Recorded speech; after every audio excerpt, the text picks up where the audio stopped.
ভিডিওটা দেখুন। কিন্তু দর্শক দেখছেন একজন আইন শৃঙ্খলা রক্ষাকারী বাহিনীর সদস্যকে কিন্তু একজন রিক্সা চালক তার গায়ে হাত দিয়েছে, এমনটি আপনারা দেখছেন। তার কারণ বলে এখনো কিন্তু জানা যায়নি। দর্শক দেখছেন হঠাৎ করেই কিন্তু আইন শৃঙ্খলা রক্ষাকারী বাহিনীর যে সদস্য ছিলেন তার গায়ে কিন্তু হাত দিয়েছেন একজন রিক্সা চালক। দর্শক দেখছেন, দেখতে জানতে সাথে রাখুন। পুলিশের গায়ে হাত দিয়েছে। এ ভাই, আপনি পুলিশের গায়ে কেন হাত দিলেন? গায়ে তুলে গেল, গায়ে তুলে গেল, আমার গায়ে তুলে গেল, গায়ে তুলে গেল। আমার গাড়ি, আমি ওনার পায়ে ধরছি, আমার গাড়ি দেয় নাই। হাত দিয়েছেন? আমি ওনার পায়ে পর্যন্ত ধরছি স্যার, আমি আর আসবো না এই রোডে। দেওয়ার এখতিয়ার কে দিয়েছে আপনাকে? আপনি ওনার গায়ে, উনি তো আইনানুগ ব্যবস্থা নিয়েছে, তারপরে আপনি ওনার গায়ে হাত দেওয়ার অনুমতি কে দিয়েছে আপনাকে?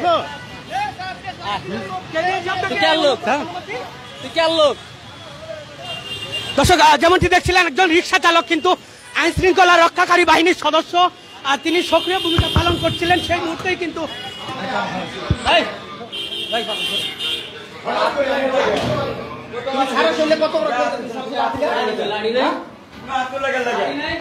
এত রিক্সা চালক সকলেই চুপ, আপনি হাত দিলেন কেন? আমাকে মারছে। তোমরা কত বড় সাহস তুমি?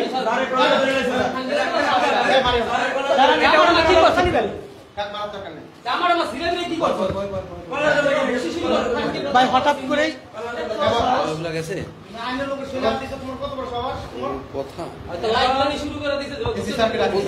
কেউ কিছু বলে নাই। হ্যাঁ আমি দেখেছি, আমি কথা বলেছি ভাই। ভাই আপনি তো কিছু বলিও না ভাই, আমি গরিব মানুষ, আমি এটা না চালাইলে আমি খাইতে পারি না। আমার কাছে উনি তো আইনানুগ ব্যবস্থা নিয়েছে আপনার বিরুদ্ধে, তাইলে আপনি কি আইনের ঊর্ধ্বে? আপনি কি আইনের ঊর্ধ্বে? আমি ওনার পায়ে ধরছি ভাই, উনি আমার গান, আমি এটা না করলে আমি কি কর্ম করে রাখাবো বলেন স্যার?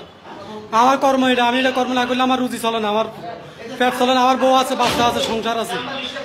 আপনার যে উনার গায়ে যে আপনি হাত দিলেন, হঠাৎ করে আক্রমণ করলেন, এটা কি আপনার ঠিক হয়েছে? এটা আমার ঠিক হয় নাই বলতে, আমি ওনার পায়ে ধরছি আগে, আমি ওনার পায়ে ধরে কাঁদছি স্যার। আমি গরিব মানুষ, আমার ছাড়া দেন, আমার রক্ষা করে নাই স্যার, এই জন্য আমি ওনার গায়ে হাত তুলতে আমি বাধ্য হয়েছি স্যার। উনি কি আইনের ঊর্ধ্বে কোনো দায়িত্ব নিয়েছেন? আপনাকে কেউ কি মারছে, গালি দিচ্ছে, বকা দিচ্ছে? উনি কোনো টাকা পয়সা চেয়েছিল? জি, উনি কোনো টাকা পয়সা চাইছে আপনার কাছে? টাকা পয়সা চাইছে। আপনার গাড়ি ডাম্পিং হলো কিভাবে? টাকা চাইছে, ওখানে আমার কাছে টাকা চাইছে। আমি আপনাদের একটা কথা প্রশ্নটা বুঝাই। স্যারের যে কথাটা আমাদের প্রমাণ করলো যে আমরা সারাদিন অটো চালাই, রাত করে আমরা সন্ত্রাসী করি, এটা মানে সেই প্রমাণটা এখন স্যারেরা সরাসরি দেখা দিল আমাদের তুলা মানুষের সামনে।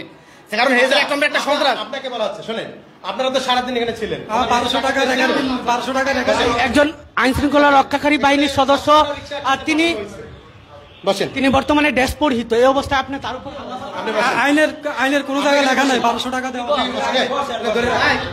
এটা মানে সে প্রমাণ করলো এই দুটোর সামনে।